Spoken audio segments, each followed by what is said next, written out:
Javed, talking about Pakistan, we've seen Israel has been attacking Syria, Lebanon, Iran, wherever it wants, it gets to attack all those countries.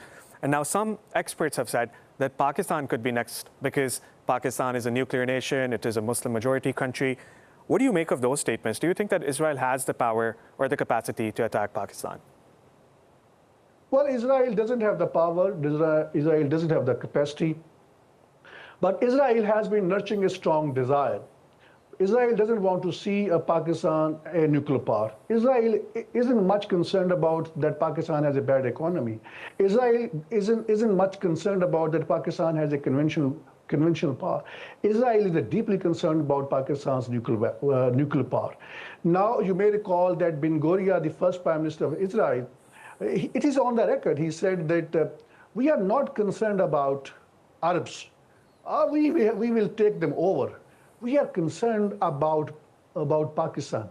Why? Because ideologically speaking, Pakistan is an equal state. Pakistan was created in the name of Islam. It's on the religious grounds. In a similar fashion, Israel was created in the name of their religion. And I believe that is, again, mix up a race and religion. Now, that is a fear. And then another fear is that, according to Ben Gurion, that the problem with Pakistan is, and Pakistani is, that they love Arabs more than Arabs loving themselves. And then you may recall that in late 70s, Israel was actually sensing that Pakistan was making a nuclear bomb.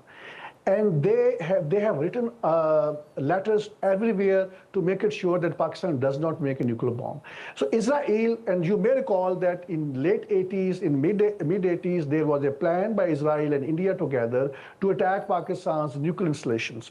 And those attacks were preempted by Pakistan because Pakistan came to know in advance, and Pakistan has given warning to both India and Israel behind the scene that if you go for it, we will carry out a nuclear attack on both India and on Israel.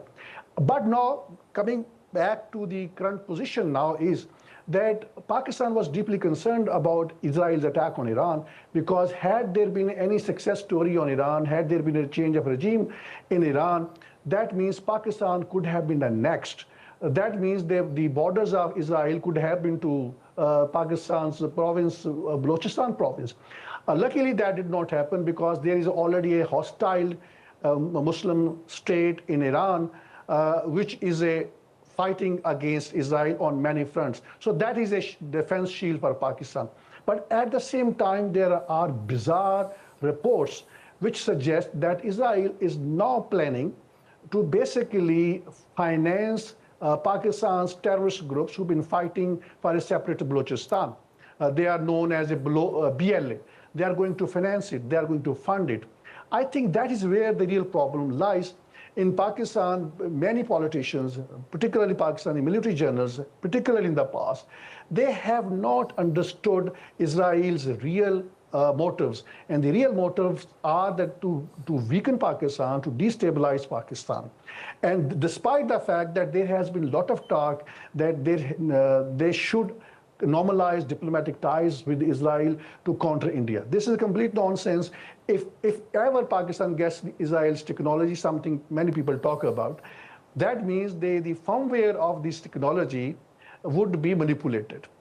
You may recall that some 10, 15 years ago, there was a lot of controversy in Pakistan that the modems which are used in the internet, their firmware was manipulated by the UK. And through firmware, they were getting a lot of intelligence from the internet network.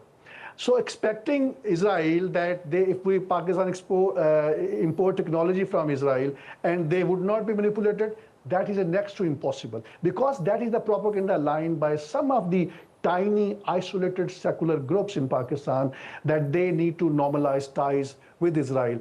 General Pervez Musharraf in 2004, 2005, he made an attempt. He failed because of the public pressure.